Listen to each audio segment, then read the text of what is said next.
Okay, we are now doing the second unit of these discussions, Zoom discussions.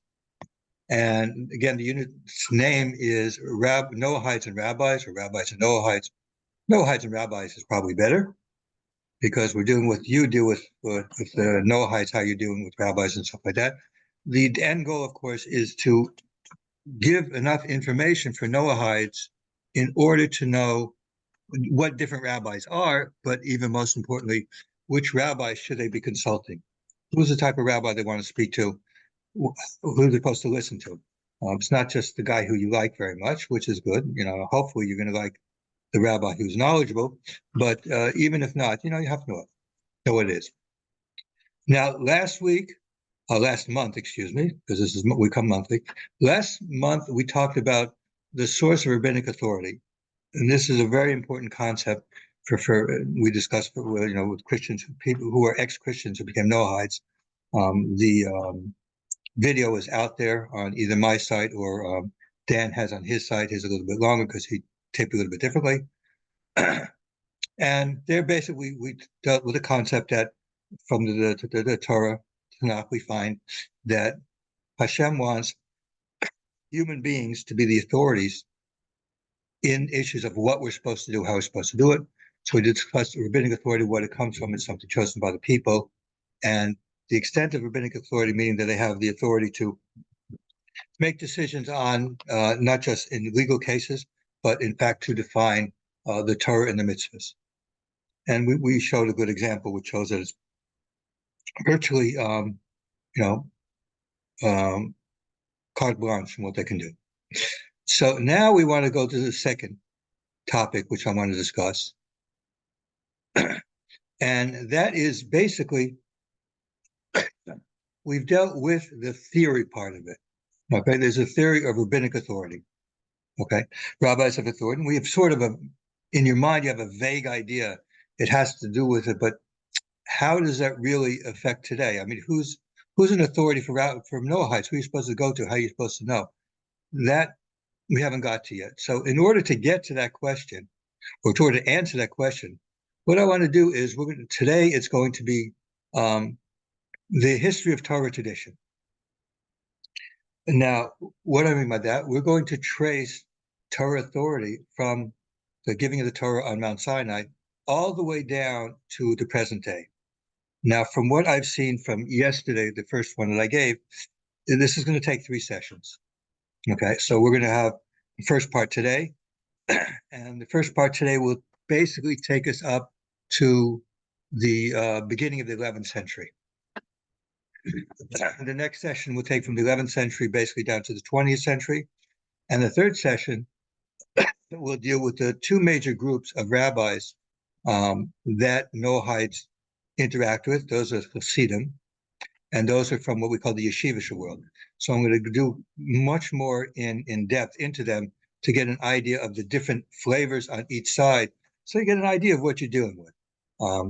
So, for example, the Hasidic world, I'm much different. Most of the Hasidic world people that you see are in Lubavitch. I'm much different. I look different. Where do these differences come from? What they are, to give an idea of when you speak to somebody. It's not just, I'm much more right wing, if you want to put it that term, than in Lubavitch. Like, I'm much more strict about things.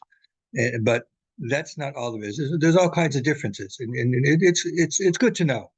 Okay, it'll make you feel more comfortable when you're speaking to rabbis, and especially you see a lot of, it'll also make you feel more comfortable when rabbis will not want to interact with you, and you want to know why it is that they feel uncomfortable about that, or they're nervous. Once we go through all the things here, you have a little bit of understanding about not just our Torah tradition, but why Jews act in certain ways, of general reluctance. Some of you may have tried to go to a synagogue and gotten very cold experiences there. Okay, so you don't understand why. Why? Because you believe in Hashem also, and you want to do things. Why is there, this reluctance to interact with the non-Jewish world, especially in our place? Well, these are the things that all come out, but it's important to understand. Okay, because the truth of the matter is that those of us who are involved in Noahides are actually the exception to the rule. Okay, so you should know what it is. You should be happy that there are people with exceptions to the rule, because it would be much worse for you It'd be much more difficult, but it is essentially the acceptable. And by the time we finish dealing with Noahides and rabbis, you'll understand where everything comes from and different people who's involved and their agendas, their outputs, and their outlooks and stuff like that. It'll make it much easier for you to understand. So now we're going to deal with the tradition. And in this, there's certain things that we're trying to accomplish. Okay? First, we are trying to take this from the theory that we saw last week. It's very important to talk about the rabbinic authority, stuff like that. But how does it affect the Noahide today? I mean, are you saying that, just any rabbi you run into is an authority who's going to be knowledgeable about it? So we're going to trace things down, and then we're going to give more and more information until you understand what actually is going on. Okay? So what we're going to do is we're going to trace rabbinic authority. And as we trace rabbinic authority, you're going to see how the authority went from being very centralized to how it is today, which is very decentralized, how this came about.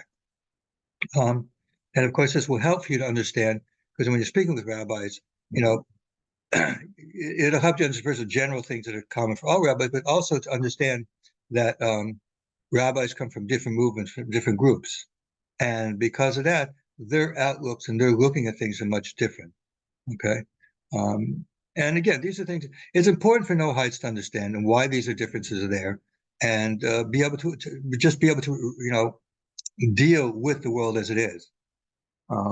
It's a very well-known thing that many people who convert have a lot of problems adjusting to Judaism because it's not like anything out there. Okay, Judaism is fundamentally a family. We're all families. Families and relationships are very, very tight. So it's much more different. It's not the kind of Christianity. You have maybe members, but you're not really literally family. It's not like that guy sitting over there is your second cousin, and the other person, his daughter is married to your first cousin, or this person, our children married each other, or these kinds. It's. I mean, I go to Israel and there's relatives. One of the things I'm going to Israel now is I found somebody who he came. I went on a genealogy site, so he wrote to me that he's related to my wife's great grandfather, and so we're going to meet when I'm in Israel. Talk about it because my son in Israel, my oldest son in Israel, is actually the genealogist of the family. He, that's his thing. I just know vaguely some of the things, but so we're all related. Jewish people are all related. We're all family.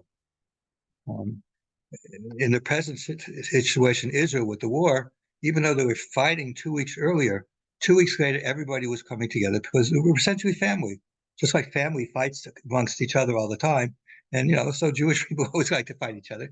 But when the family needs it, the families come together. So it's very hard. A lot of these things are very difficult for Noahides as being in many a double type of outside. First, you're not Jewish, you're not to be not Jewish. And second, you're a Noahide, you want to follow Hashem, but it's not part of the normative Judaism, that part of thing. It's something that's been privileged. So again, when we finish with Noahides and rabbis, we'll be able to get everyone to understand in ways that'll make it easier for you to understand what's going on, and also easier to feel more comfortable. Okay. So, but anyways, what we're talking about, getting back to what the real subject is today, is that we're going to be following the history, and through this history, we're going to see how different things develop. Okay. And finally, there's another thing here, which is a very interesting thing, but a byproduct of it. As we go through the history of rabbinic tradition from one period of time to another, we're going to also see how events affected and how Judaism reacted and evolved based on these effects. So, for example, we all know the first temple was destroyed. Jewish people went into exile in Babylonia. Things changed from that. The second temple came back, wasn't the same. When the temple was destroyed, things changed. Things evolved, okay?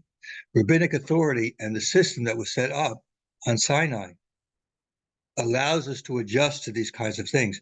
But it is factual, the historical events happening at a certain time. Why was the Mishnah composed at the time it was? Why was the Talmud composed at a certain time? Why did they do that then and not earlier or later? What's going on? All these things are occur because of historical events. Okay, I said we're going to go up to the 11th century. Why the 11th century? Why not the 10th century? Why not? What's happening? What's going on in the world at that time that makes it such that that's like an end point of a period? It wasn't because it was year 1000. Okay, that had nothing to do with it, but it did have to do with things that are going on. So, in order to understand the rabbinic tradition and the periods of times and the effects of what these period of times actually mean, as far as our understanding of tradition and things like that, the history comes in. This is not a class, and we're not going to be doing a class on Jewish history. A lot of things to be left off, but that's not what I'm trying to do. What I'm trying to do is only give you enough history to understand how history interacts with what's going on.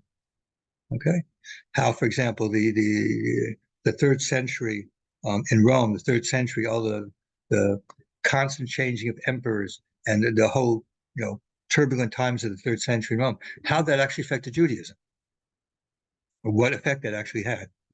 Okay, what was the effect when the Byzantine Empire, the Roman Empire, took over in Israel, the Holy Land? What was that effect? Okay, what's the effect from Persia? All these different things had significant effects, positive and negative sometimes, negative and positive, really negative and positive. But all these things affect. So as we go through it, we're going to see how some historical events actually relate.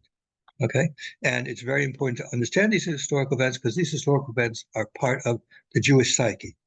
It's part of our Jewish remembrance. Okay, and it affects things even until today. We're going to have to get to some events where everybody knows the ninth day of Av, that the past day, things that have been brought into historical ninth day of Av from specifically that time. So there's a lot to go, but that's basically what we're trying to do. We're bringing the history not as history, but as external events which had an effect on the Jewish rabbinic authority tradition. So let's start. The first thing we're going to discuss is basically from Moshe and the giving of the Torah unto the destruction of the second Beis Hamikdash. It's a long amount of time, but there's not very much really to talk about. So before the Mishnah, we're given a clear description of the chain of tradition of Jewish law.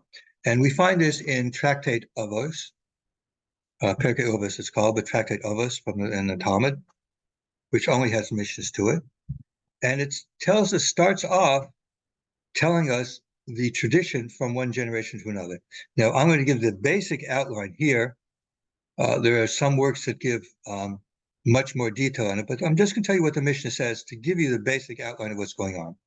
So it starts off saying that Moshe received the Torah on Mount Sinai. Okay, we know that in the Torah. We see that in Exodus 30, Exodus 20, 19:20 talks about the inventory.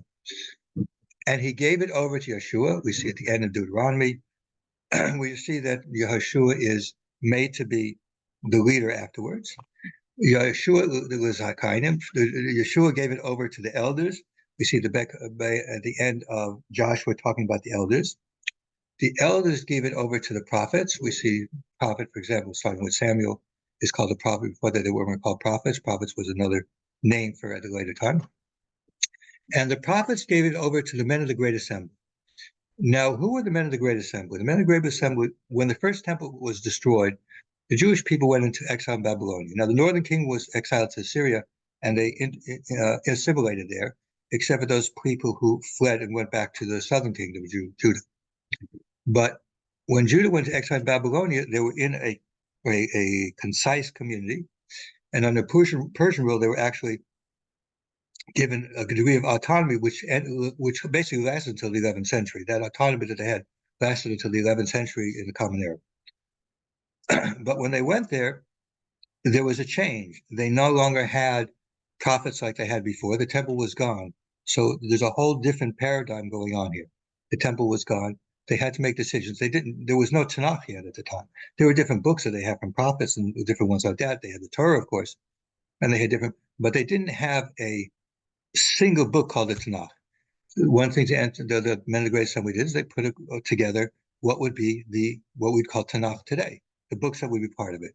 And according to these people who were in there was the last prophets, Haggai, Malachi, are from the last ones. They were there. And this started after that, a new period of time after the destruction of the temple, leading up to the first rabbis of the Mishnah that we're going to see there, leading up to the destruction and then until the time of Mishnah. But that was from generation to generation. The first person mentioned here that we know of mentioned is Shimon Tzaddik. He had been in his youth a member of the assembly. He was also the one who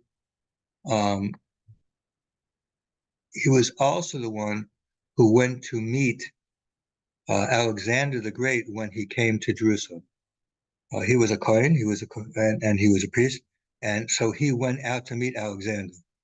That's what the tradition. Joseph just brings the tradition of who going out to meet him, but tradition was Shimon Tzaddik. And from him, he begins the generations that we start counting from generation to generation of, at the time they would be called Pharisees, but the Pharisees are just a precursor name to the rabbis. So after Shimon Tzaddik, we see Antignos ish Socho, and then we start seeing pairs of people together, Yossi ben Yochanan and Yossi ben Yoazim. Following that is Shia ben Perachia, Nata Aboli, and at the time it was Yochanan Kohen Gadol.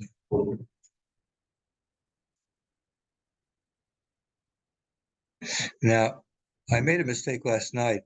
The Hanukkah story, I believe, happens sometime when Yosef ben Yochanan, because Yochanan Kohen Gadol was from the Chashmonuim, and that's after Hanukkah.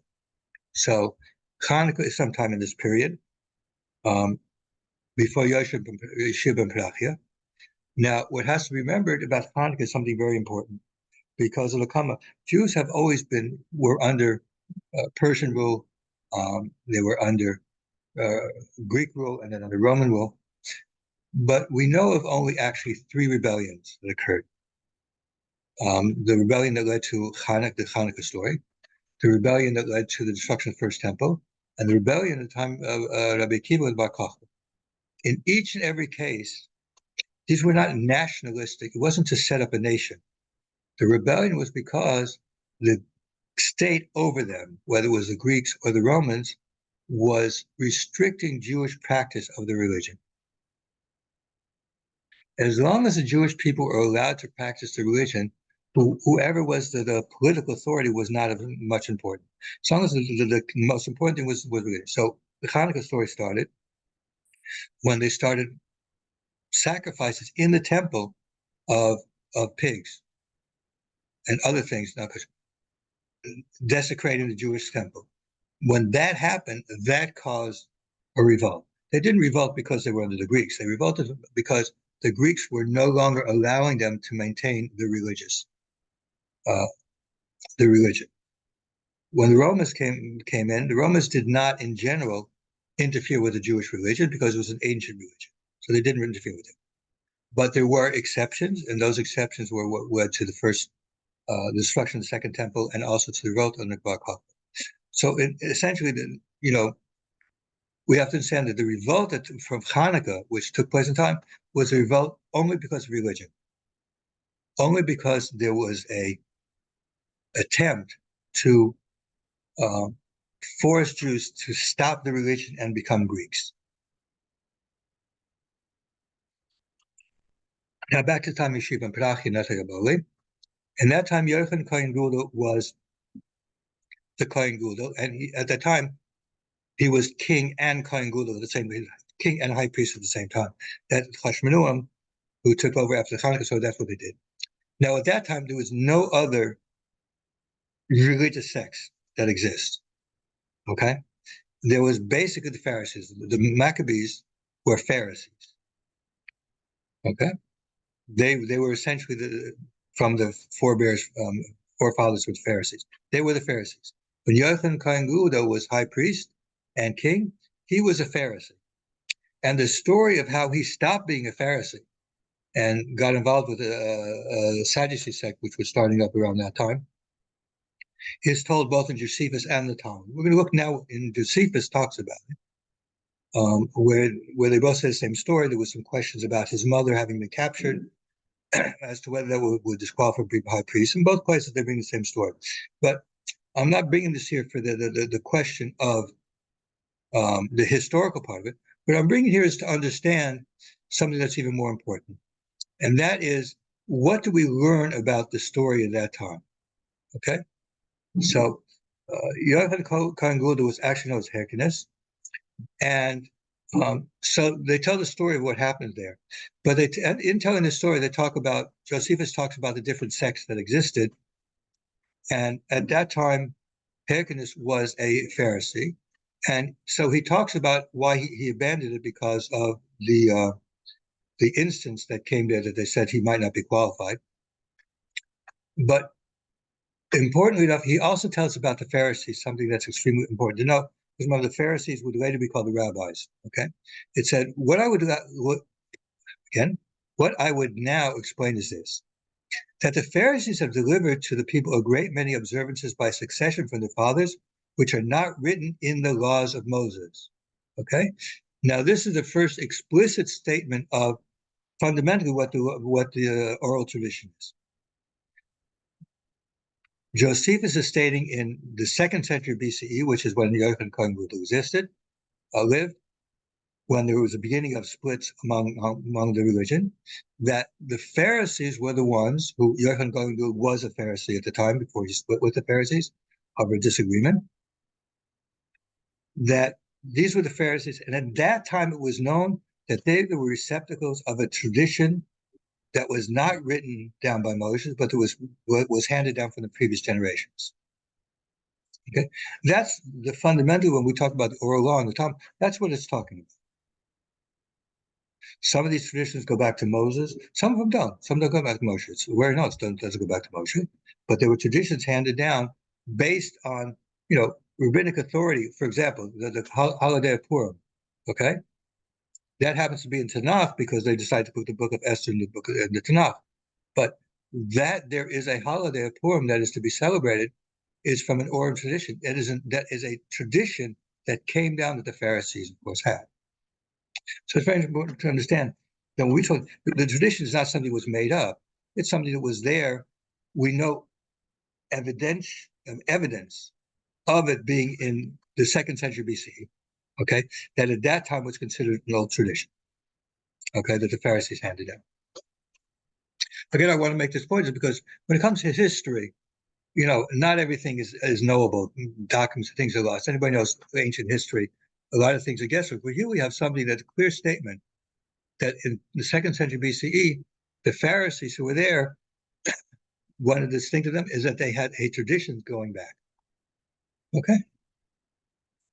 Now, there is another statement. Let's read a little bit more of what Josephus says. When talking about the Pharisees at that time, he talks about the group of the Sadducees, and it says basically the Sadducees were basically the rich people, and the people couldn't care less. But he says this specifically, but the Pharisees have the multitude on their side. What that means, quite simply, is that the people were Pharisees. They followed the Pharisees. Just like we'd say, why is somebody a rabbinic Jew today? Because he follows the rabbis. That's who he follows, the rabbis. In that time, they were Pharisees because they followed the Pharisees. Pharisees in Josephus seems to be uses it for two things. Sometimes he uses Pharisees as a synonym for like rabbis, what we call rabbis today, and sometimes he uses it for the people in general. But it really doesn't make a difference because what we're talking about is that the following of the Pharisees. That's what the people did. In another place in Josephus, he says it also. The previous quote was from book 13. In book 18, in the first chapter, paragraph 3, it says this about the Pharisees. Okay.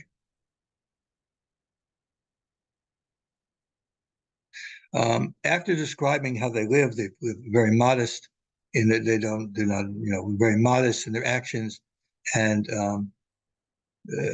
their actions for people they respect and stuff like that. He says this about how the people felt about the Pharisees. They're able greatly to persuade the body of the people, and whatsoever they do about divine worship, prayers, and sacrifice, they perform according to the direction.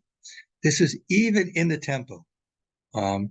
Josephus brings a story which is also brought in the Talmud, that the Sadducees, many of the priests were Sadducees because they were associated with richer classes. Okay. But when they did their service in the temple, they had to follow the Pharisees. In fact, both Josephus and the Talmud, being apparently was the same story, is on the holiday of Sukkot, on Sukkot, the priest in the temple didn't do the order like was supposed to. He did something wrong, and all of them took their esrogim, their citrons, esrogim, and they threw it at him and attacked him because he did not follow what it is. So even though people might not have, some of the priests were not Sadducees, and they controlled the temple, they always followed what the Pharisaic law was always that one. It's so much that the cities give great attestation to them on account of their entire virtuous conduct. The Pharisees, contrary to what the New Testament would say, the conduct was virtuous, but in the actions of their lives and the discourse also, but also about how they acted and everything. The Pharisees were the epitome of moral living based on Torah. Okay? The Pharisees were the main thing. That was, to say you were Pharisees and basically say you were Jew. That's why the New Testament, overwhelmingly, all the discussions are with Pharisees. Because being a Pharisee is being a Jew. In the first century, a Pharisee is a Jew. Same with Paul. Paul claims he was a Pharisee. He claims he's one of the greatest Pharisees, the most learned person. That's we can argue about that. This is not a counter-missionary session that we're talking about that. But again, why would he say to his people that he was a Pharisee? Because that's like saying today that you're an Orthodox Jew. Someone says an Orthodox Jew, oh, he's really being Jewish. He's following what you're supposed to do. He's an Orthodox Jew. Well, Pharisee is basically an Orthodox Jew. Okay, so let's go on a little bit further in history for some more things. Okay, so after the period of Parachia, we have Yehuda ben Tabai and Shimon ben Shetach, who are also, they were the leaders, but they're also very famous people. Then Talia and Shemaiah were also the next generation. And in their time, lived a very interesting person called Choni HaMagel. Choni HaMagel was among the Pharisees, but he was a miracle worker. There are a few mentioned in the Talmud. Choni HaMagel was one was mentioned. It's mentioned one time that there wasn't any rain, and he wrote a circle. Hamagel means a circle. So he wrote a circle, made a circle, and he stood inside it. He said, Hashem, I'm not moving out of this circle until it starts raining. And it starts raining and whatever. It's brought in the Gemara. But Choni HaMagel lived in that. That's when he lived. But the story of him came down for from then. Again, after the time of Talia and Shemaiah, was the time of Hillel and Shammai. Now, Hillel had originally been from Babylonia.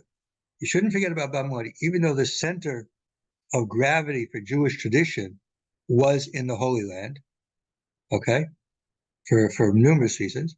There were still communities in Babylonia where people learned. So Hillel was from Babylonia, and he came to the land of Israel, and there he was recognized for his learning. Okay? Now, this brings us down to basically, Hillel died around the year 8 in Common Era. Now, also at that time, I should mention, there was a person in Alexandria called Philo. Many times people want to try and say that Judaism was so splintered. So like Philo living in Alexandria, he's different. He was Greek speaking, he had to use a Greek Bible. He didn't use Hebrew. But in fact, these are superficial things. Fundamentally, Philo was a Pharisee. He was just a Pharisee with the living in a different place where there can be differences. We see this as history goes on. We see it today. Many times I compare Philo to being somebody goes to Yeshiva University, where they try and mix together secular learning and religious learning. And interesting enough, we see things in Philo when he discusses in his commentary. He says things very similar to what rabbis were saying also.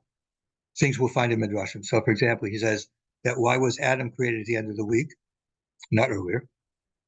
Because Hashem created everything what he would need when he would come. Now, I remember seeing a medrash to that effect, but I can't remember where I found it. But there are similar medrashim which talking about, Odom and with creation, similar type ideas, similar type things. So we see Philo, and when he brings his teaching, he says it's from those people who are the most knowledgeable. remember that at that time they didn't have the name, Pharisees, rabbis, and stuff like that.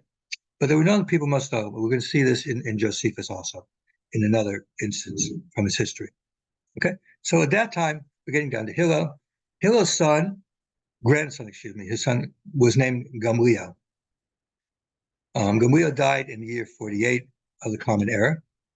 This Gamliel is very important for a number of reasons. Number one is we don't know contemporary sources for Jesus having existed at all. Okay, there's no contemporary sources for that. However, Gamliel is mentioned in the New Testament as being the leader of the people. And of course, the Talmud mentions him many times. And also, he is mentioned in Josephus. Let me give a preface to the story in Josephus where it comes about. Josephus was a general in the rebellion starting in 66 CE. He was a general in the Galilee, Galilee, and he was a general there. He was an important person there. Some people didn't like him, so they sent to Jerusalem to the heads of the Jewish people, the people who are the authorities there. So he says who it was sent to. This is in his autobiography. He says that they sent to Simon, the son of Gamliel. Now, who is this person? This Simon was of the city of Jerusalem, of a very noble family sect of the Pharisees, which are supposed to excel others in the accurate knowledge of the laws of their country. Shimon ben Gamliel is a son of Gamliel, who appears in the New Testament. And Shimon and his son appears in the Talmud. He was martyred during the war itself. So we see Josephus verifying. Now remember, he's writing to the Romans, so it's not written. He wrote in Greek, so he wasn't really writing for the Jewish people. He was writing for the Romans. And so we see here verification of something we read of people in the Jew. There's, in a sense, you can say that there's more proof of the existence of Gamliel than there is for Jesus, because we don't have anybody who really talks to it. I mean, Josephus isn't making anything. He's just saying, hey, the story. This is what happened. Shimon Gamliel, the son of Gamliel, basically this guy, was the biggest guy in Jerusalem. He's the guy I had to go to, which is exactly what the Talmud tells us. Shimon Gamliel was the head of the Jewish people.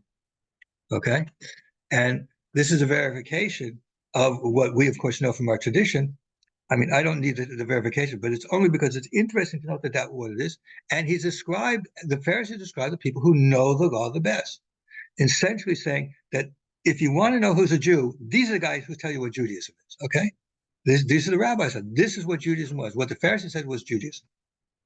And of course, in the New Testament, in Matthew, there's sort of an acknowledgement that the Pharisees sit on the seat of Moses.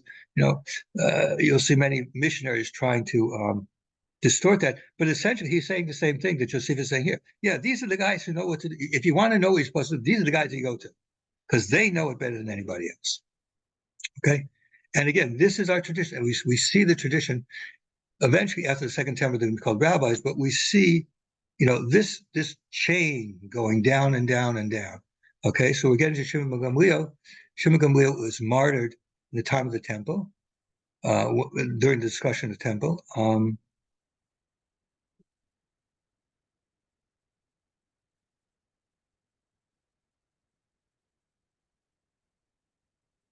He was also mentioned, also a famous rabbi together with him. Gamliel, there's a few more people. A few people. In the times of Gamliel, an important person who you might know is Yonasan ben Zio.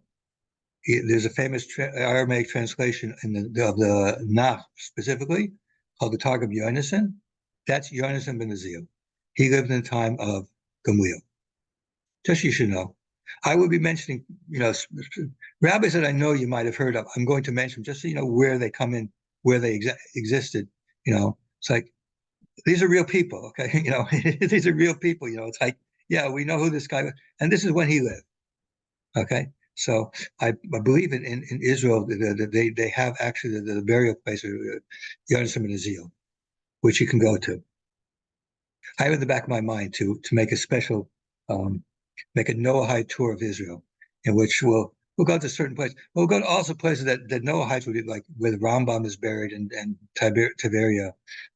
Maybe go to Yonasim and Azil because you've heard of him.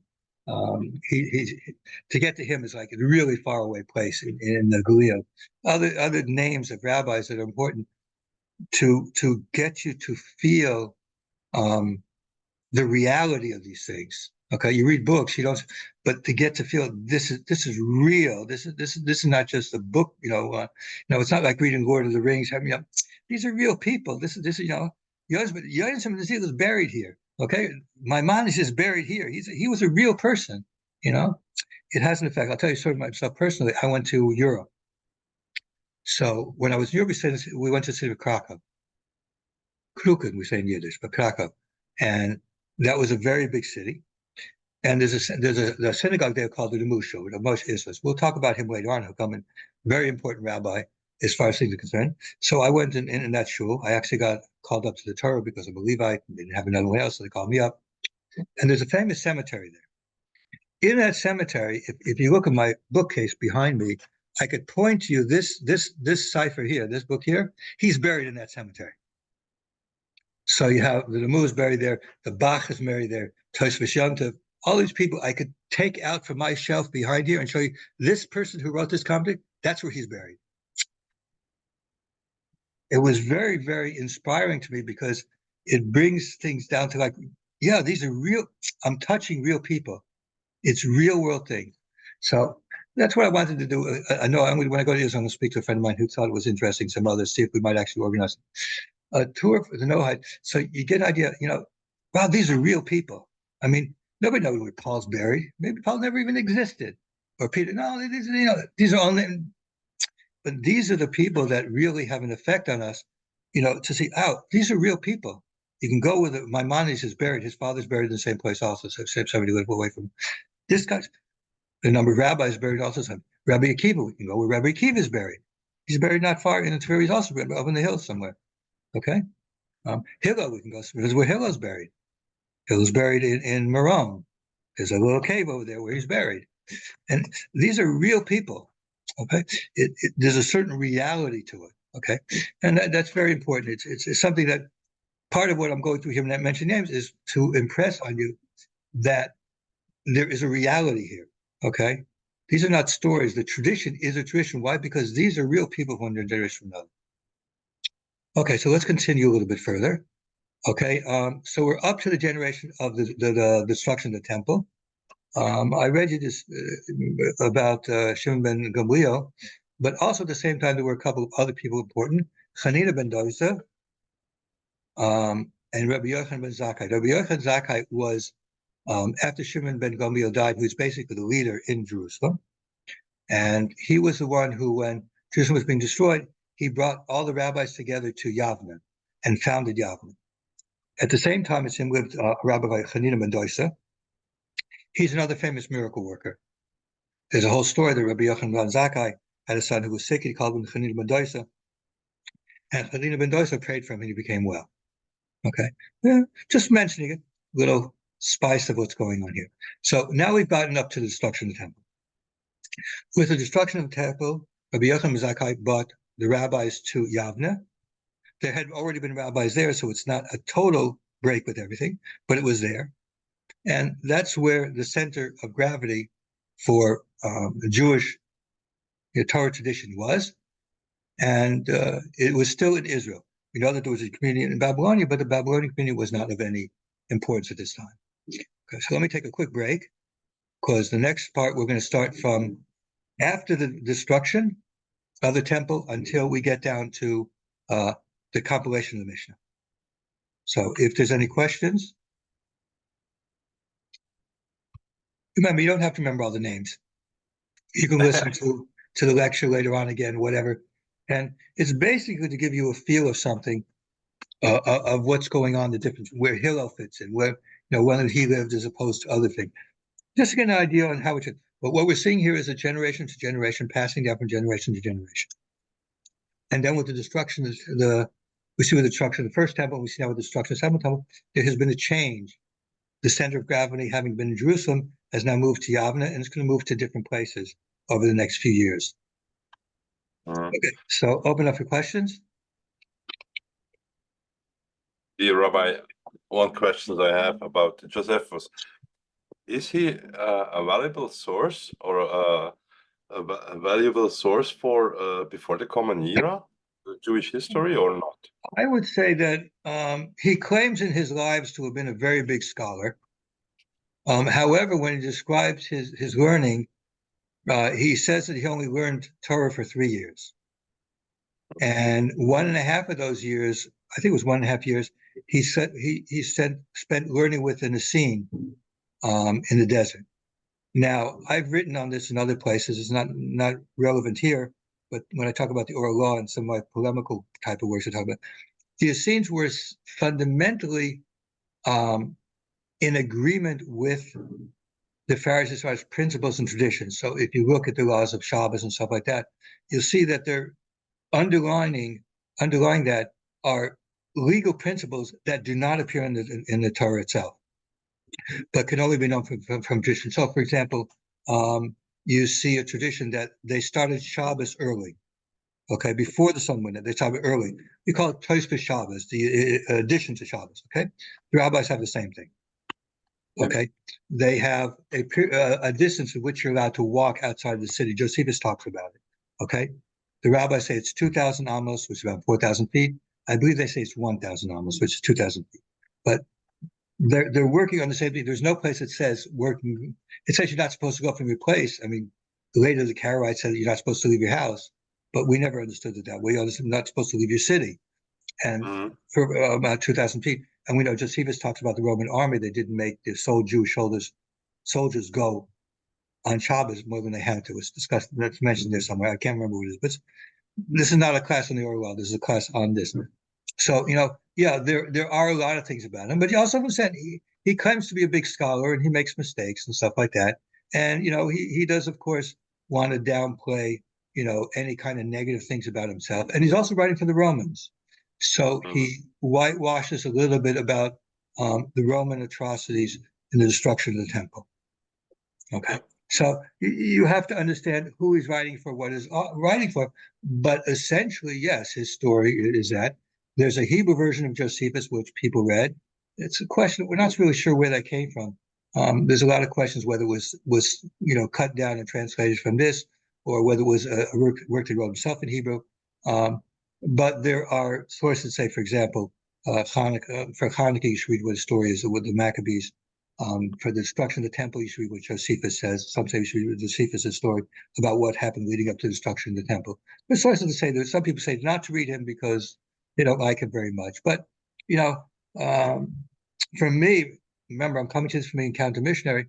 Knowledge of first century Judaism and texts that are there is something that is very important for me. So I know the Dead Sea Scrolls very well. I've read many of them, even in the original languages. So these things are important for me as far as that aspect of what I do, because I try to do at the highest level of anything I get involved in. So yeah, I mean, Josephus is interesting, but you have to take, when he talks about certain things, you have to take it with a grain of salt sometimes. When he talks about himself, how great he was, and how, so you say, okay, listen, Paul does the same thing, and he talks about how he's the greatest Pharisee, the most learned person, and stuff like that, who's going to argue with him? By the time you read it, say everybody who would know that he's not telling the truth about himself is going to be dead anyways. So, as I say, the winners write history. Okay. The winners write history. Yes. Yeah. So there's nobody around to say okay, the winners write history. So that's what it is. But again, it's not the gospel truth, but it's a pretty accurate of what's going on. Okay, you get a very good idea. What's important to see is you get a very good idea of how the period of time in the Second Temple was degenerating from generation to generation until the destruction of the temple. How it was this form. It corresponds very much to what it says in the Talmud about that period of time. So you have a verification of what the Talmud was saying about that. The Talmud, remember, gets written down hundreds of years later.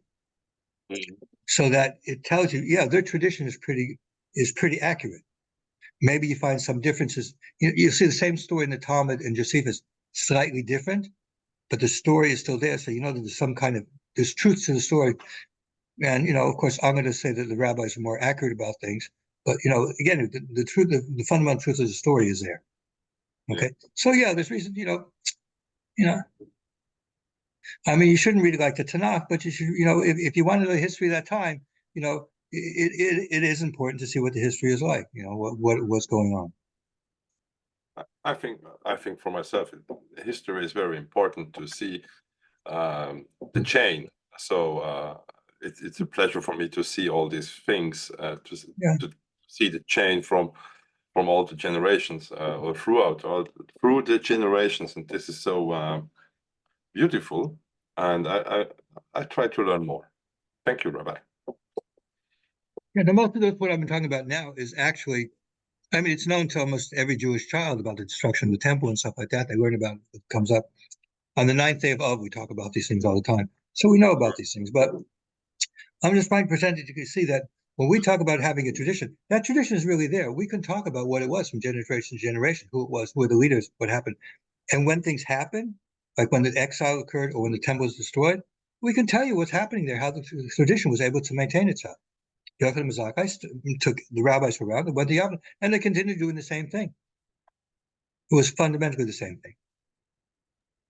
Okay, if there's not any more questions, I'm going to go from here to the Mishnah because there are periods of time. This should be a little bit less time. Now, after the destruction of the temple, including with Rabbi Yochanan ben Zakkai, the generation after that, the two main people, Rabbi Elazar ben Zakkai, Rabbi Gamliel, who was I believe is a son of Rabbi Shimon Gamliel. He was the leader, but Rabbi Elazar ben Azariah was sort of his second. They were sort of like co-leaders at the time. There's a story that brought about it. It's not really very, I don't really bring it up with it now. But at the time, you see other rabbis like Rabbi Eliezer, Rabbi Yeshua. We talked about last time the Gemara, the Talmud passage in Bava Metzia talking about the oven, where there was a disagreement, and that was Rabbi Eliezer and Rabbi Shia arguing with each other about that. That's the generation right after the destruction of the temple. Another rabbi is Rabbi Tarfon. Rabbi Tarfon is very interesting because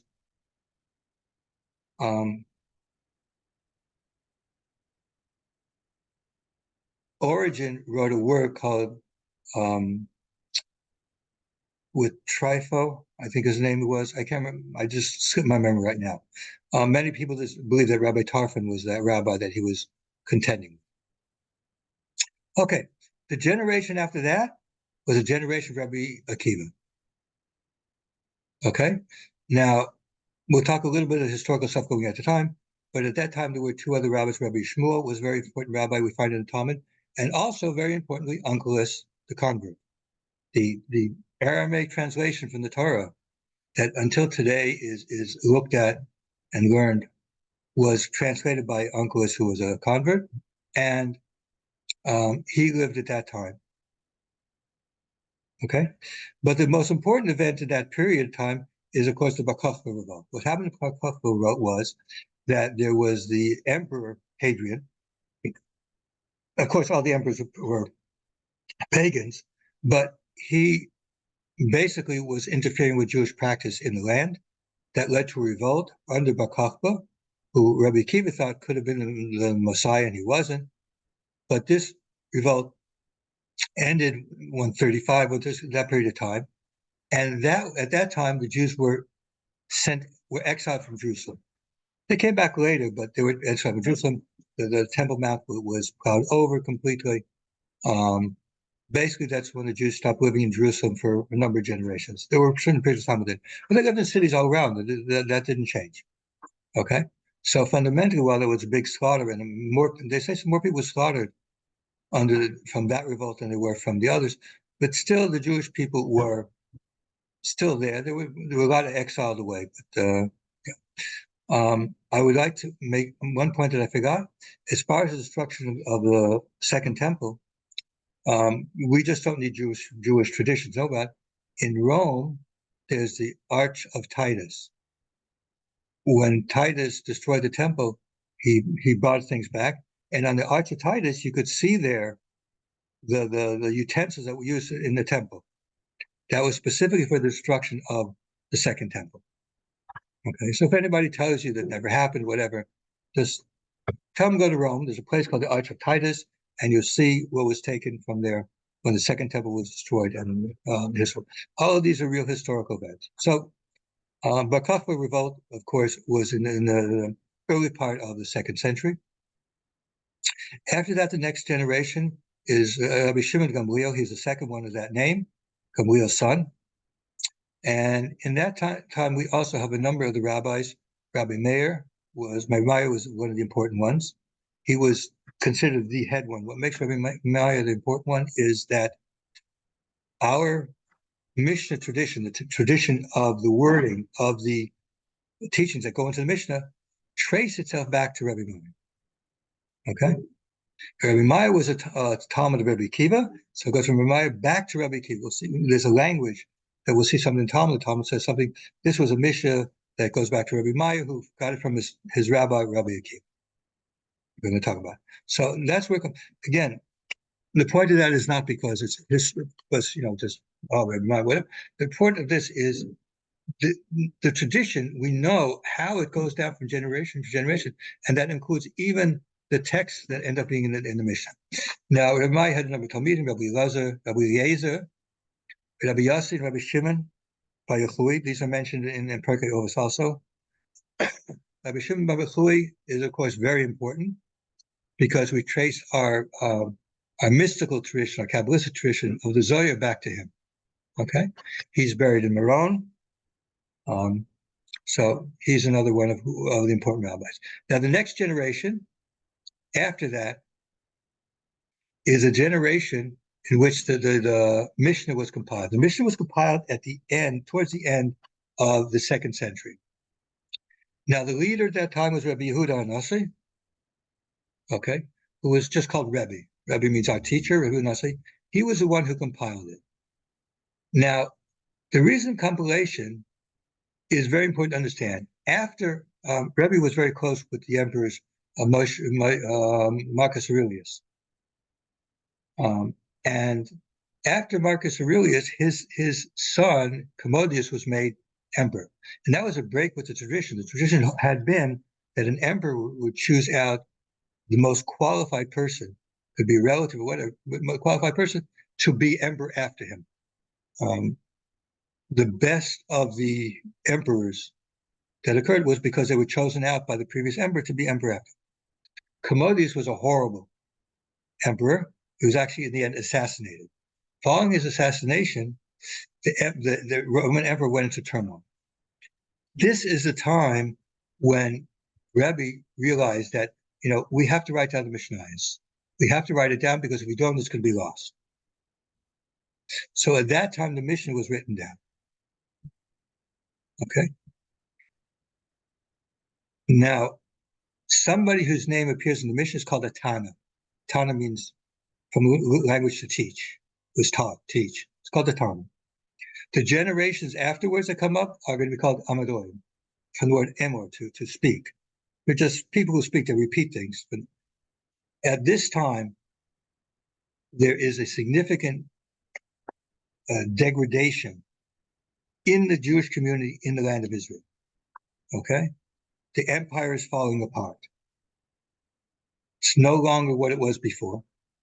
And we're going to see in the next couple of generations how the center of gravity for Torah tradition is going to be moving from Israel to Babylon.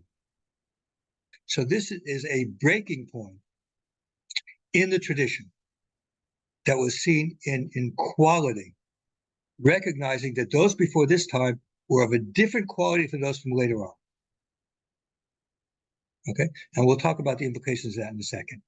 So at the very, very end of this period of the time is Rabbi Gamliel, the son of Rebbe, and Rabbi Shua ben Levi were also mentioned in the Talmud mostly. But these were basically the end of the period up to the Mishnah. So again, the Mishnah is written down in a period of time when Rebbe was saying that it was recognizing that there was a problem that the Torah might get lost, the Mishnah might get lost if we didn't write it down, because there was going to be problems with oral tradition. And externally, if you look at the history from that time, the late 2nd century, you'll see that after Marcus Aurelius, his son was a horrible emperor. He was assassinated. You had a year which had 5 emperors. Following that, you had like a 40-year period with multiple emperors. And then in the 3rd century itself was a period of horrible times in the empire. The emperor was basically, mid-collapse. I mean, the empire did collapse a couple hundred years later, but it was in a serious state of decline. Okay, so the empire was in turmoil at that time. So Rebbe, recognizing what was going to happen, they wrote down the Mishnah. Had Rebbe not written down the Mishnah, when these events occurred, there would have been a very serious problem of how we're going to continue our tradition. So that's why Rebbe wrote it down, even though it wasn't supposed to be written down, only because the time required it, seeing that sociologically, the social situation that was collapsing. Okay. Now I'll take a break for a couple of minutes, and after that we'll go to the Talmud. And of course we'll take questions first, but after we'll go to Talmud. What's important to recognize is we have a period of time in the Second Temple until from the destruction of the temple. For a number of years it was all right, even after Bar Kokhba, but then finally when it gets towards Rebbe, the Roman Empire is collapsing internally. There's internal disturbances that to that. I mean, if you look in the history book on the Roman Empire, you'll find when you get to the second century and then into the 3rd century, it's total chaos. Okay, total chaos. It doesn't stabilize until the 4th century again, which of course was not a help for the Jewish people in Israel either, because there's a lot more persecutions. But again, that was a time it was key. Rebbe was the right guy in the right time. And so they compiled the Mishnahs. Again, the Mishnah is based on Rebbe, who got from going back to Rebbe Meir, and Rebbe Meir getting from Rebbe Kiva. That is the tradition, how it goes down from generation to generation. Okay, so now I'll take a break. You can ask some questions, and then we'll go on to the Talmud.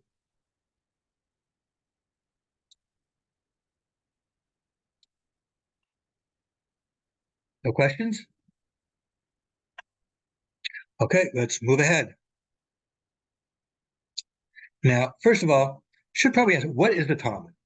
Okay, well, you have now the Mishnah. Okay, the Talmud is now a discussion on the implications from the Mishnah and how it applies to specific cases sometimes also.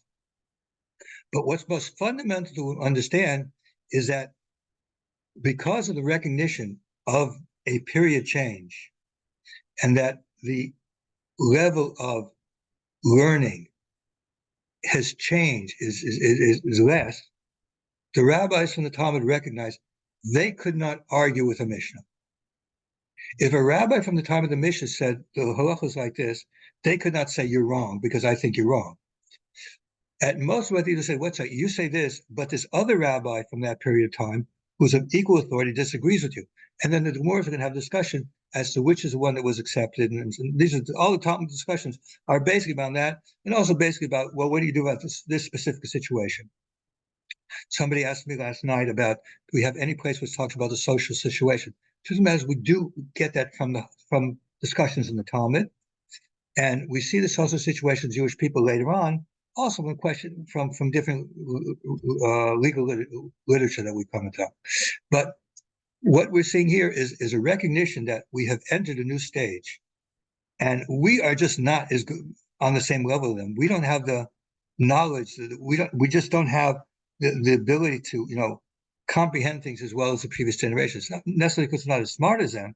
It's because we are not living in a time where we have, in Hebrew the word is yishuv das. We don't have a settled mind. We don't have that same ability that they have. Okay, we've lost it, and the time was because of the total situations going on in Rome at that time, and everything's just being turned over and built. Okay, so let's go to the Talmud period. The first generation of the Talmud, we're going to see something that is going to be very important from now on. As I said, the center of gravity of Torah learning is now in the process of being moved. It's being moved from Israel to Babylonia. So the first generation of the after the Mishnah is really closed, in Babylonia we have Rav and Shmuel. Rav and Shmuel. Shmuel are the two biggest rabbis there, and they are basically fundamentally many discussions come out from them. And in Israel at that time, is Rabbi Yochanan and Reish Lakish. Reish Lakish is very interesting. He was a robber when he was younger, and Rabbi Yochanan, he ran into Rabbi Yochanan, and Rabbi Yochanan convinced him to repent, and he married Rabbi Yochanan's sister. I remember correctly the story. Okay, there's a number of interesting stories about Rabbi Yochanan with him. The Gemara tells a very interesting story about how Reish Lakish died. Is there was a discussion in the Beis Medrash about different knives, and Reish Lakish disagreed with Rabbi Yochanan. So Rabbi Yochanan said, well, you should know from your background about knives. And Reish Lakish was so hurt from that he actually died. And Rabbi Yochanan himself was taken from that because Reish Lakish was his number one student. Whenever he would say something, he would give like 20-something arguments against him to force him to really come out with understand the answer. So it's a very interesting story that's brought in the Talmud. Not very it doesn't really relate to our subject here, but the point of the matter is we're seeing that the center of gravity is changing. In that first generation, the three main rabbis are Rav and Shmuel, who are in Babylonia, and Rabbi Yochanan is in the land of Israel. Okay? Now, Rav is also very interesting because Rav, even though he is from the generation after Talmud, he is considered as having been the last of the generation from the Mishnah. So the Gemara says, Rav Tana Imakpalig, that Rav has a status because of his learning, what he had, that he's really considered like a Tana, and he can disagree with the Mishnah if he wanted to. But again, what we're actually seeing is things are changing. Okay, Rav may be a bridge between the two of them, but things have fundamentally changed. Okay, that they have to say that Rav has the power to disagree with the Tana means that nobody else has that anymore. That stopped. Okay, so Rav happens to be an exception, but the exception really proves the rule. There was a recognition that they were just no more on that level. Now, Rav did something which was very important to remember for the future. It's going to come up again. He founded a yeshiva in the city of Sur, in what's then Persia. This yeshiva in Sur is going to go from that period of time. We're talking about the early 300s. That will exist off and on until the 11th century. Okay. Now, there was another yeshiva that existed at that time. I couldn't find the dates for when it was started, but that was a yeshiva in Nahadua in Babylonia, Ochet, also. But we'll talk about that again in a second. That was that was open and closed, open and closed. It wasn't as much. There's another yeshiva we're going to talk about, and that one also existed until the 11th century. We're going to get into that one more second. Okay. So the next generation after Rav Shmuel is Rav Chizda in Babylonia, Rav Shmuel ben Nachmani also in Babylonia. The third generation in Babylonia, we have Rabbah, and in Israel, there was Rabbi Zera and Rabbi Avihu. Okay, now these were, Rabbi Zera actually went from Israel to Babylonia. We talk about many times, as the Gemara talks about, when Rabbi Zera came from the land of Israel, from the west, the land of Israel here, he brought these teachings. So there was a flow of tradition, teaching, going from Israel to Babylonia, because we're seeing the movement of the center of gravity from there, from Israel to Babylonia, because of the how the degradation of the system. We're talking about the 3rd century again. The 3rd century was a time of total overturning in everything in the land. Now, in the time of Rabbah, there were two things that happened. One was the second yeshiva, you should remember, in Pumbedisa, also in Persia, was founded. The date for its founding was the year 257 CE. Okay, I don't have the date for Sur, but Sur was probably somewhere around the 210s, 220s. Okay, so not long afterwards. But also, sadly, in the year 259, the yeshiva that was in Hardua was destroyed. In Persia, things were better, but they were also not always as stable as it was. We see indications in Talmud of persecutions, but not very much. Following Rabbah, the next generation is Abaye and Rava. Abaye and Rava, when we talk about the Talmud, it's Talmud called the discussions between Abai and Rava, because the main things go around them and their students, and they were in Babylonia. Now, the next generation is that of Rav Kahana, Rav Pupa in Babylonian, and Rabbi Hillel, a descendant of Hillel in Israel. What's important is by this time, the situation in Israel had become just totally unbearable. Okay? We are coming into Christianity. We're coming into the time where Christianity has taken over, and Christianity was persecuting the Jewish people. Okay, they were not as accepting as Rome. So the Jews were in this period. There was something that was called the Great Shmad, where Jews were being forced to convert. Now, as we noticed, there was already a flow from Israel to Babylonia going on. And the two yeshivas now are existing in Babylonia, but still there were certain problems. One is the teaching that was done in Israel. What's going to go with that? So the first thing is at that period of time, they started compiling what's called the Jerusalem Talmud. Most of the rabbis in there would be, the rabbis there would be from Israel. Now we find many of these things also in the Babylonian Talmud, so that already went there. And so they made the Jerusalem Talmud there. They closed that. We have that today. They closed that, and they compiled basically the discussions that were known at that time. And secondly, and quite importantly, there was another thing that happened. As you know, the Jewish calendar is a lunar calendar. Now, in order to have a lunar calendar, somebody has to say that the new moon has occurred. If somebody has to say that. The authority to decide when the new moon occurs was given in Israel. That's where it was to be done. Remember last time we talked about the controversy with Rabbi Yeshua and Rabbi Gamliel that, listen, this is the day that we accept to be the new moon, and he disagreed, but he came to him because, that's the one who has the authority. The authority was in Israel. It could have been Jerusalem. It was in different places where it went to, but the authority still stayed there. They were allowed to say, okay, this is when the new moon occurred, and then they would let everybody else know about it. The problem is, with the persecutions, everything, there's soon not going to be anybody there in Israel who's able to do it. And in fact, after this generation, we don't find any great rabbis in Israel, as far as, where Israel was their home, not rabbis who went from outside, came to Israel, but Israel, where they were actually born there, until the Ottoman Empire, which is basically the late 15th century.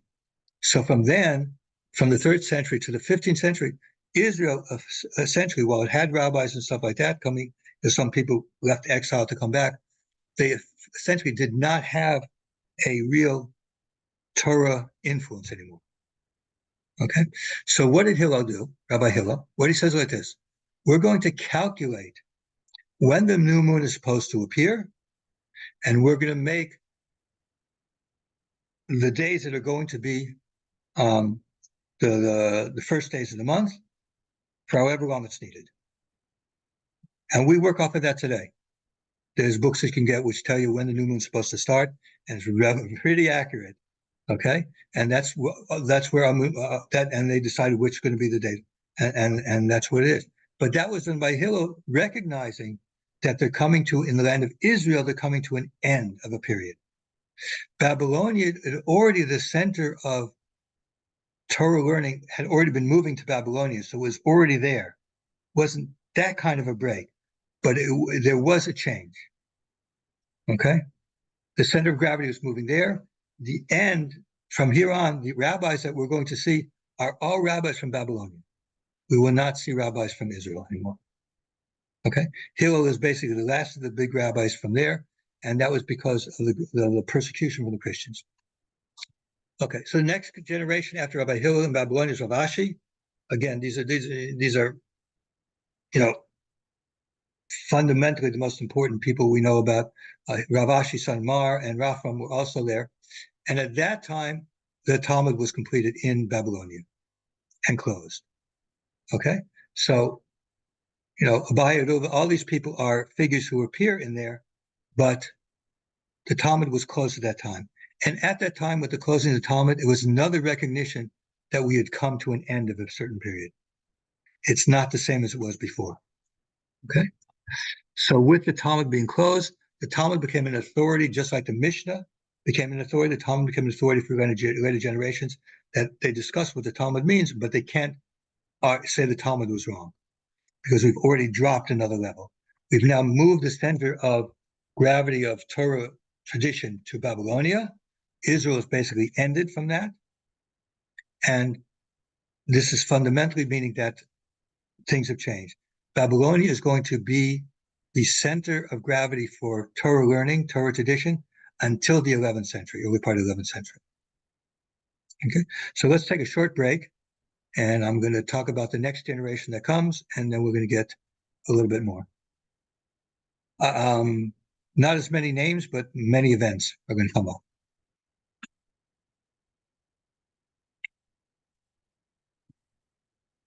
Okay, so any questions? Now, I realize that you've probably never heard any of this stuff before, but that's fine. It's important again. It's important again because I want you to get a feel that we're talking about a real tradition. We know where the tradition goes from.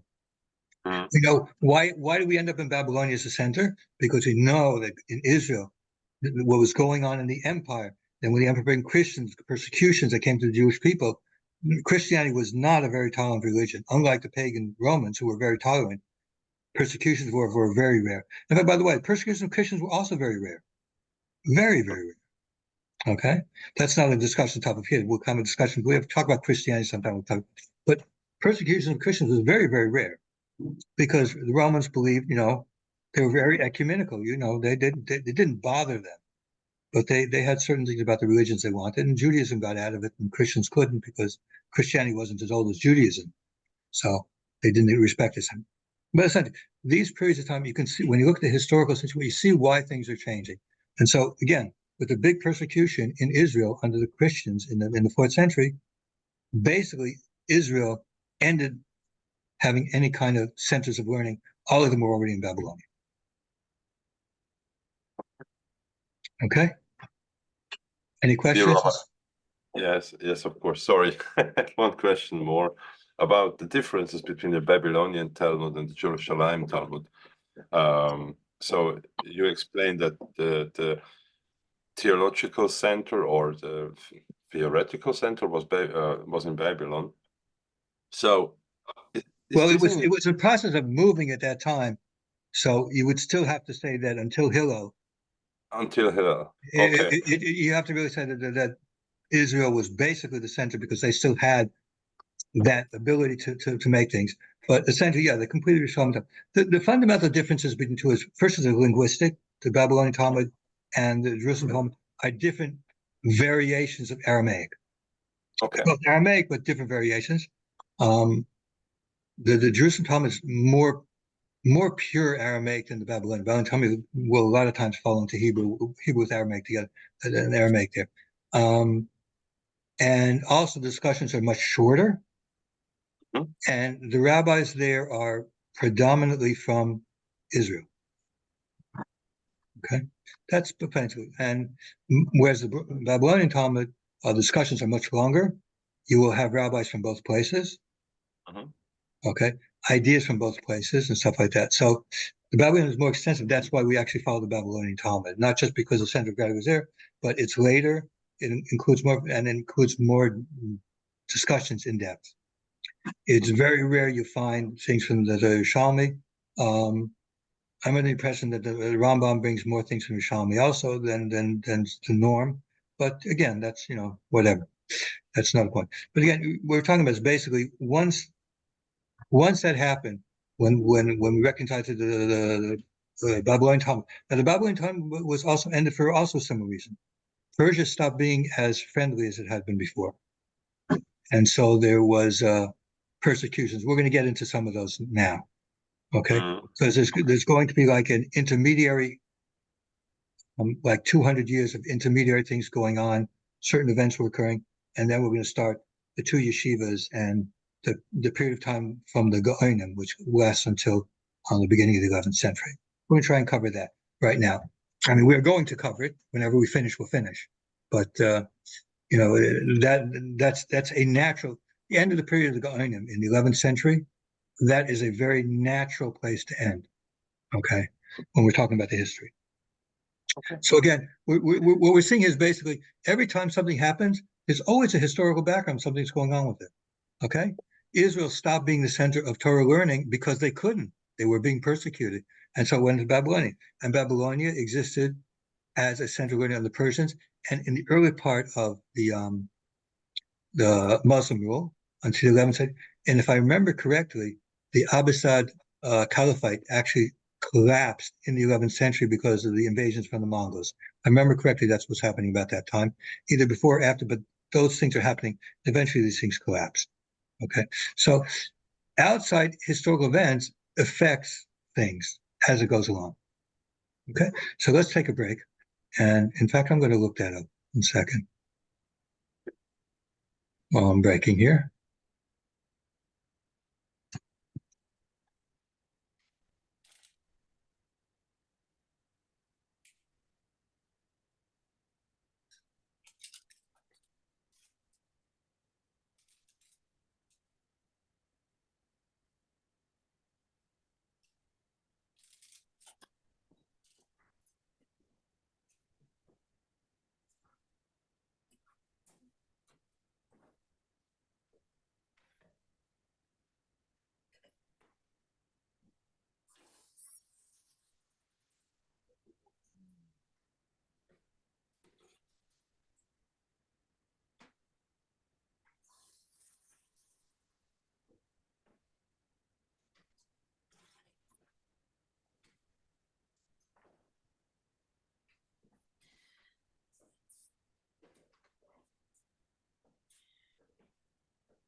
Okay, fine.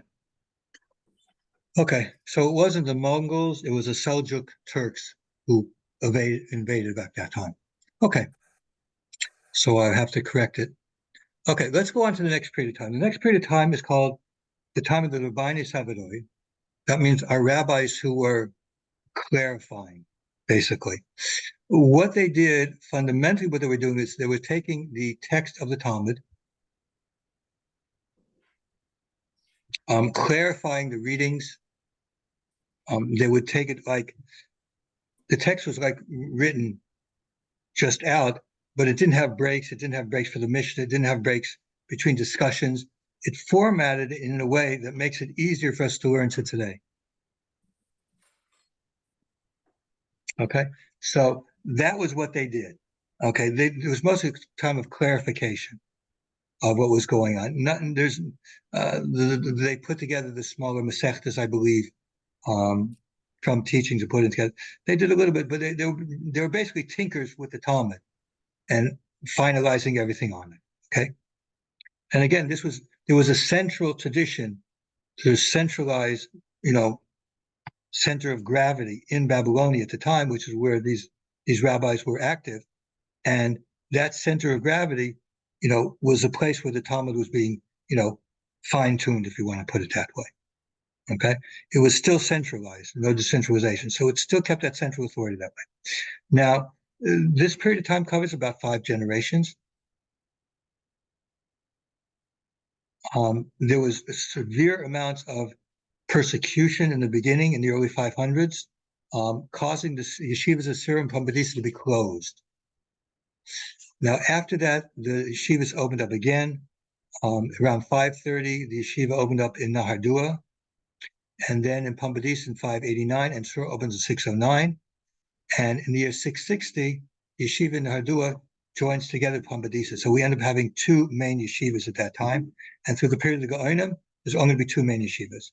But essentially, these 200 years were very tumultuous time. So there wasn't any advances. It was just taking the Talmud text and basically just fixing it up. Once the period of the Gaonim start, then we see a little bit of a change in things going on. Now, the period of Gaonim goes from about the 7th to the 11th century. Okay, from the late 600s to the early 10s. Okay. The main centers there of gravity for Jewish Torah tradition will be in the yeshiva of Sur and Pumbedisa. Each yeshiva had a head who was called the Gaon. So there would be the Gaon of Surah and the Gaon of Pumbedisa, two at the same time. Each one's leading there. There was a Jewish government at the time where it was the head of the exile, something that goes back to the Babylonian exile, that the head of the house of David was made ruler in more like a governor over the Jewish people. Okay, this person had influence on who was to be the Gaon in that time, but essentially there were two yeshivas over that time. Now, I'm not going to go through every single generation, obviously, but there are a few people I'm going to mention. But again, fundamentally, you have to remember the center of gravity for Torah tradition is at this time in Babylonia and will remain there until the early 11th century. Okay, the leaders of these traditions were the heads of the yeshivas. Okay, now I have 5 names that I chose out because these 5 names exemplify certain things that are important that you will even recognize some of these today. Okay, in the year 680, Rav Achai Gaon became the Gaon of Pumbedisa. He actually died. He lived to a pretty old age. He died in 761. So he was the Gaon for many times. He's well known for the book that he wrote called the Shaltos. Shaltos means questions. Okay. What was going on here, which is something that in the time of the Gaonim it started changing. There were Jewish communities from exile. So, for example, the Jews exiled from Israel went from Israel to Italy, and from Italy they went up into Germany. Okay, there were Jews in Spain, there were Jews in North Africa, under different things. Okay, where did they go to find definitive answers to questions? Okay, we know that there were people, and we're going to mention a few of them during some of these periods of time in Germany and Spain who were scholars and knowledgeable. But the center of gravity of Torah law, as it had been in Jerusalem, in Israel, was now in Babylonia. So these people from there sent their inquiries to Babylonia. Okay, the Shaltos that was written by Rav Achai Gaon is a list of answers to questions that were asked of him. This is the first instance that I know of what will be called responsa literature. You probably hear that every once in a while. Okay, responsa literature goes back essentially over 1,000 years. The format actually comes from because people in communities would send letters, and the yeshivas would answer these questions. Rabbi Achai Gaon, in that time, sometime in the early 8th century, I guess it would have been, compiled these in the 8th century. So somebody starting in the 8th century, we're talking about something that today is already 1,200 years old as a fundamental way of getting the answers from these people. And these answers that were given by different rabbis, this is the first one, there's others that these become the basis of, how the halacha is going to be followed, how the law is going to be followed in different places, going back to these questions and answers. Okay. The next one is another important one. Yehidai Gaon, he was the Gaon at the same time, pretty much, but in Pumbedisa. And he wrote a work called Hilchos Gedolos, the big work of halacha. Same thing. His thing was pretty much like the Shulchan Aruch. It's a book which contains the laws, and he wrote the laws.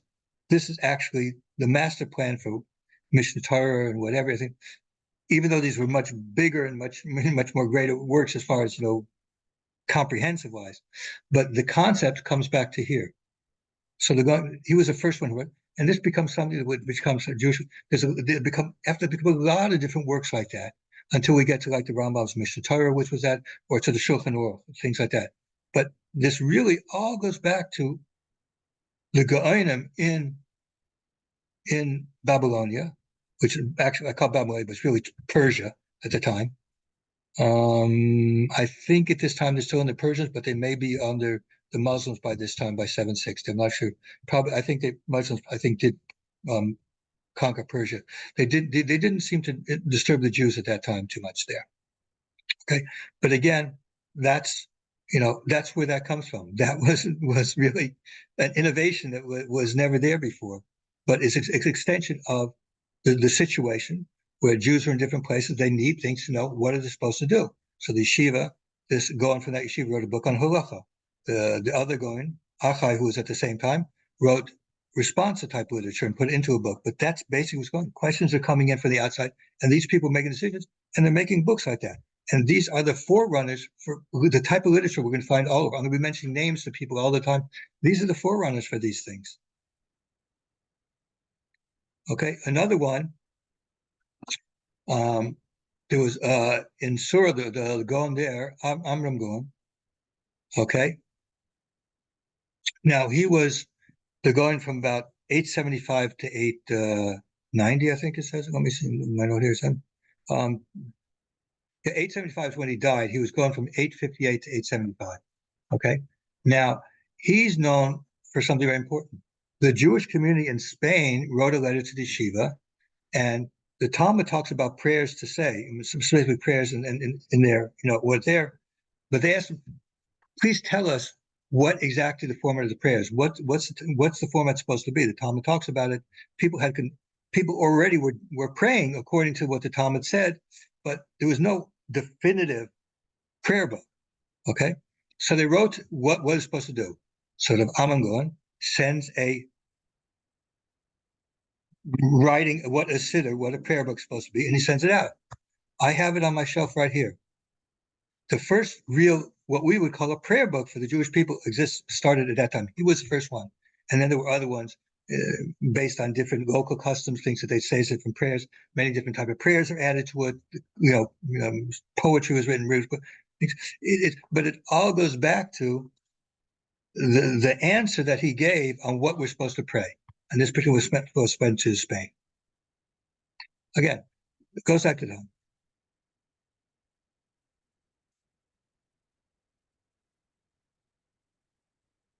Okay. Now, the next one we want to talk about is Saadia Gaon. Saadia Gaon was in Surah. He became Gaon about somewhere roughly 25 years or so after Amram Gaon. Saadia Gaon was very important for many different things he did. First of all, he is a biblical commentator. We have commentaries from him that he wrote. He wrote them in Arabic. He wrote in Arabic letters, but it's a type of Hebrew in Arabic letters. Okay. At that time, they were under, Muslim rules, so Arabic was the language there. And so he wrote his worship. He wrote, of course, Talmudic topics and of that type were written in halacha, but also he wrote the first book on philosophy that we have on Jewish philosophy. We say what's a Jewish philosophy? Okay, there may have been a couple other people who are philosophers. This is Jewish philosophy. It's called the Mina B'dayas, Faith and Beliefs. Poor translation, but that's what they say. I mean, the B'dayas is a much more better name if you know what the words mean in Hebrew. I have it here, and it basically goes over the fundamental beliefs of Judaism, brings proofs, a lot of biblical proofs for things, and it goes through them. It's basically a forerunner to Maimonides' 13 Fundamentals of Faith. When we talk about religion and Noahides, we're going to talk about things Noahides should believe. Not that not that they're required to believe, but the things that you should believe because they're true. And these go back to things, he's the first one starts it, and his explanation and discussions are using philosophical language to bring out those things that Jewish believe. He was also the first, and maybe the only Gaon that we know of, who actually traveled out of Persia to visit Jewish communities. Okay, he's the only one that we know about it that did that. And finally, the last one was the Rosh Hashiva in Pumbedisa of Hai Gaon. Hai Gaon is known. He wrote Responsa. He wrote another things. He's very important as far as that's concerned. There are many people who are descended of Hai Gaon. For example, the famous Maharal of Prague, the one of Golem fame, he was a descendant of Hai Gaon. My wife and children are descended from him because they were descended from the brother of Maharal from Prague. Okay. Jews, everything for Jews is in hundreds of years. We don't count it. We count in hundreds of years. Everything's in hundreds of years. Okay. Anything less than 500 years is really very recent, very old. Okay. He was important basically because he was the last of the Goyim. So what happened at the time? I just looked it up. I'd made a mistake. It wasn't the Mongols that invaded. It was the Turks, the Seljuk Turks. And they were the ones who took over. Abbas said he defeated them. And again, we're going to another period of time where there is social unrest. Okay. Now,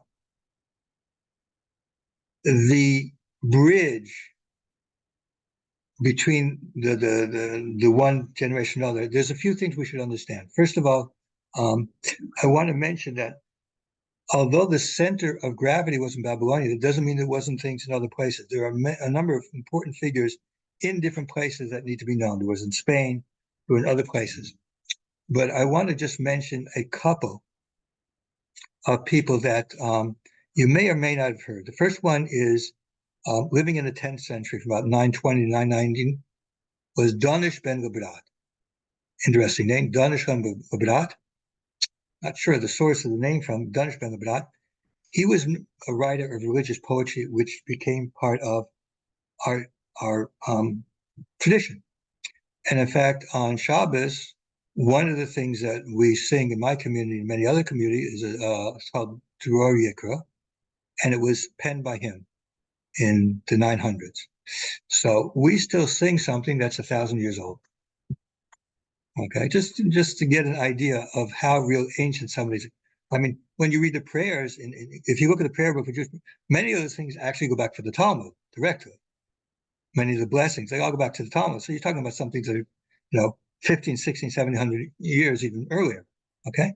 So he's one person. Another important person who was living in Spain was Menachem ben Sarek. Menachem ben Sarek is important because we know a lot of him. He lived also in the mid 900s.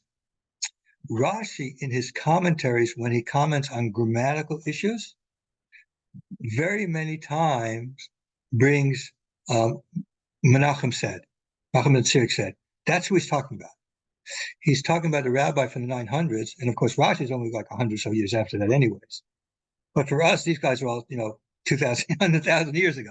But when Rashi says, Menachem ben Sarek says this, that's who he's talking about, this grammarian who lived in Spain. Okay. Now, the next two people are very important because it tells us about the Jewish community in Germany. There was a Colonimus of Lucca. There's a little contention about the one or other one. He lived apparently in this period of time, somewhere around the 800s, I guess. Tradition says that he was brought to Germany from Italy by Charlemagne. To strengthen the community, he went to Mainz. In the city of Mainz, which will come up, it'll come up next time. We'll talk about Mainz because very sad story with them. He came in, and that is the foundation of the German Jewish community. Okay. Another important rabbi who was there also was a rabbi called Shimon Hagudo. He was a big Talmudist, and he was a teacher of the next generation of rabbis in Germany. He lived basically roughly around the same time as of Haigon. Okay, so as we're seeing a decline in Persia, Babylonia, we're seeing certain things that are starting to happen in other areas. And another important boost, I guess you could say, was the incident of the four captives. What happened towards the end of the period of time of the Gohanim is there were four major rabbis who went to travel around, and they were on a ship. They were captured by Muslim pirates, okay, and were to be sold into slavery. That's what very common. Just think of Tripoli and the halls of Montezuma to the shores of Tripoli. Shores of Tripoli, dealing with Muslim, pirates and taking people to slavery. That's, it's not a new thing. That was also 1,000 years old by the time. Yeah. So they were captured and they were sold to different Jewish communities. And these were very big Talmud scholars from Babylonia. Okay. One was a Moshe ben Chanoch, who was sold to the Jewish community in Spain. And his son, Chanoch, named after his father, I guess, became very important. And Rabbi Hanino, we're going to talk about these people, were from the founders of the Jewish community in Spain and the starters of the tradition in Spain. When we get to the next period of time, which is Rishonim, which will be the next, we're going to start going more into that. We get a little bit more about how that works. The next one was Shmarya ben Elchanan. He went into Egypt, was held in Egypt, the Egyptian community, Jewish community there. Rabbani Chushael was in Tunisia. He was sold into Tunisia, having an effect on the North African community. The last one, we don't know what his name was, but he was sold into Italy. And from there, they got, again, an influx of a Torah scholar who had learned in the yeshivas there into the areas, again, bringing the tradition over and strengthening what it is, because with the fall of the end of the yeshivas in Sir Pamadisa and the end of the Goynet, the Goyans, is an end of another period. We're now starting another period. Whereas until this time, essentially, we've seen there's always been some centralization. But for various reasons, we're going to see that actually it becomes decentralized. So the next period of time sees multiple central areas: Germany, France, Provence, Spain, North Africa for a certain amount of time. These were major areas of Jewish learning for the next generations, for the next 400 years or so. Okay, and these were they developed. You're going to hear names and say, yeah, this guy was from there, this was from there, this guy was there, this was from there. These are communities which developed semi-independent for various reasons. Germany was, and France and Provence were Christian. Okay, North Africa and Spain for some of the time was Islamic, but then again, Spain, the Reconquista started pushing out. Again, we're going to talk about this history next week, but the point of the matter is that right now we're seeing the center of gravity has ended in Babylonia, and now we're going to have multiple centers of gravity, and these places are going to be the sources from which those differences between Ashkenazim and Sephardim, for example, come about, or the difference between different Ashkenazim. This is going to come out because the centers of gravity have now come to different places, and they're now independent communities having their own center of gravity, our own center of tradition, and the tradition. So we're going to see where the traditions separate because of following it. Again, the same rabbinic authority exists. The rabbis in Germany had the authority in their area. Rabbis in Spain had their authority. So we see how these, but that's where this decentralization starts, and the centers of gravity for Torah tradition are now in multiple places, and there will be some differences. Just like we see in the Talmud, there's some differences. Some places will rule according to one thing. The differences will come about from various different factors. The social circumstances in Europe and Spain were different, and they were different from what's in the Talmud. So the questions now come up: what do we do now when we have a different situation? And they'll develop their own traditions based on the authority there, which will sometimes be different. So that's why we'll see how this develops until we get to the Shulchan Aruch when we go to the next session, which again, I'm not sure when it's going to be, but we'll talk about that after we start recording. But the point is, we're seeing how the history, we still have the central authority, but now it's becoming dispersed. Okay. Any questions now? But fundamentally, we're talking about the same thing. We had the rabbinic authority we learned last month in the session, and now we're seeing how the rabbinic authority develops, goes down from generation, has its center of gravity, center of authority, different place, but moving from different places because of different events that are going on, and the Goyim apparently, and because of the Seljuk Turk invasions, which we could talk about otherwise, but they were different than the Ottoman Turks. The Seljuks were different than the Ottoman Turks. The Mongols come after the Seljuks, and then the Ottomans come after them and take over there. That's Turkey comes for the Ottomans. But anyways, these historical events tie in with how things change and how the Jewish people had to adjust to it.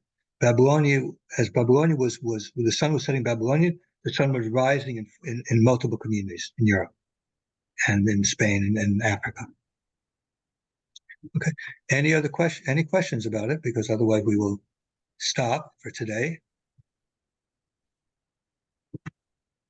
No questions? Okay, let me close the recording.